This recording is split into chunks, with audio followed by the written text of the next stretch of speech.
সুপ্রিয় ফেসবুক বন্ধুরা, দেখতে পাচ্ছেন কি চমৎকার একটা পরিবেশে বটবৃক্ষের ছায়াতলে এই মুহূর্তে দাঁড়িয়ে আছি। এই বটবৃক্ষটি যেটি দেখতে পাচ্ছেন এটি হচ্ছে সাদাপুর শতবর্ষী বটবৃক্ষ, যেটি সাভার এলাকায় অবস্থিত। কিন্তু অত্যন্ত দুঃখের এবং পরিতাপের বিষয় হচ্ছে এটি একটি আবাসিক এলাকার মধ্যে পড়ে গিয়েছে। সুতরাং কিছুদিনের মধ্যে এই বটবৃক্ষ ভ্যানিশ হয়ে যাবে, এটা নিশ্চিন্তে বলা যেতে পারে।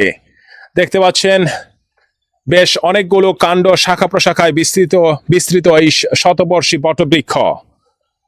সবচেয়ে ভালো লাগছে যে এখানে যে হিমশীতল বাতাস এবং মানুষের জনমানবহীন একটি এলাকা, খুব পাখির কিচিরমিচির শব্দে মুখরিত একটি এলাকা, সত্যি অসাধারণ শুনশান নীরব একটি এলাকা। তো আমরা এখানে এসেছি আমাদের বাড়ি থেকে 32 কিলোমিটার সাইক্লিং করে। আপনারা পাখির শব্দ শুনতে পাচ্ছেন, কিচিরমিচির শব্দ শুনতে পাচ্ছেন। তো আমরা আর বেশিক্ষণ বকবক না করে আমরা বাড়ির উদ্দেশ্যে রওনা দেব। আচ্ছা,